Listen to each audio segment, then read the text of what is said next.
اللہ وبرکاتہ. پیارے حضور، میرا سوال ہے، ہمارے اسکول کی اسلام کلاس میں استانی بعض اوقات غلط عقائد پڑھاتی ہیں، جیسے کہ یہ کہنا کہ حضرت صلی اللہ علیہ وسلم کے بعد کوئی نبی نہیں آ سکتا، اور حضرت عائشہ کی عمر شادی کے وقت 6 سال تھی. جب ہم امتحان میں صحیح اسلامی عقیدہ لکھتے ہیں تو وہ ہمارے نمبر بھی کاٹ لیتی ہیں. حضور، ایسے حالات میں ہمیں کیا کرنا چاہیے؟ تمہیں ٹیچر پڑھانے والے کون ہیں؟ مسلمان؟ جی. پہلے کلاس میں کہا کرو جو آپ پڑھا رہے ہیں یہ تو غلط پڑھا رہے ہیں. کلاس میں جو پڑھا رہے ہوتے ہیں ہاتھ کھڑا کرو، میں نے سوال کرنا ہے. حدیث ہے جو مسیح موعود آئے گا اس کو 4 دفعہ ایک حدیث میں نبی اللہ نبی اللہ نبی اللہ کا لفظ استعمال کیا. کوئی حدیث ہے، اس کا کیا مطلب ہے پھر اگر آپ کی بات ہم مانیں تو؟ ٹھیک ہے، سوال کرو کلاس میں تو آپ ہی جواب دے گا یا کہہ دے گا تم چپ کر جاؤ، تم رضائی لگتی ہے مجھے، قادیانی لگتی ہو، احمدی لگتی ہیں، یہی کہتے ہیں نا. وہ پاکستانی غیر احمدی، انہیں پتہ ہے. ہاں ٹھیک ہے، ان سے کہو پھر حدیثوں کا مطلب مجھے بتا دیں، پھر میں آپ کی بات مان لیتی ہوں.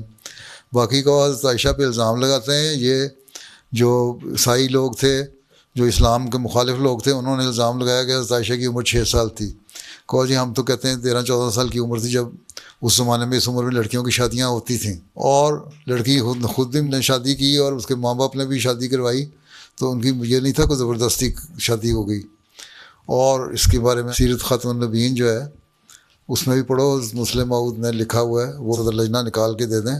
اس میں نے ایک جواب بھی دیا ہوا ہے، شاید الحکم میں چھپ بھی گیا ہوگا، وہ بھی نکال کے وہاں سے لو. ان سے کہو تاریخ تو یہ کہتی ہے، آپ ہمیں غلط پڑھاتے ہیں. باقی اگر اس بات پہ تمہیں فیل کرتے ہیں حقیقت بیان کرنے سے تو فیل ہو جاؤ، کوئی فرق نہیں پڑتا. ایک مضمون نہیں فیل کرتے ہیں نا. اپنے دین پہ قائم رہو. دین کو دنیا پہ مقدم رکھوں گی کہ عید کرتی ہو نا، تو پھر دین کا مقدم رکھنا تو یہی ہے کہ جو صحیح بات ہے وہ کہو. جھوٹ نہیں بولوں گی تو جھوٹ نہیں بولنا، تو پھر صحیح بات ہے یہی ہے. اگر جھوٹ بولنا ہے تو جو مرضی کرو. باقی کلاس میں سوال کرو ان سے، ٹھیک ہے؟ پھر دیکھو کیا کہتے ہیں. اگر وہ سختی کرے گا تو ہیڈ ٹیچر کو بتانا کہ یہ غلط باتیں کرتا ہے. میں نے سوال کیا، میرے جواب دینے کی بجائے مجھے ڈانٹتا ہے، یہ ڈانٹتی ہے جو بھی ٹیچر ہے. ٹھیک.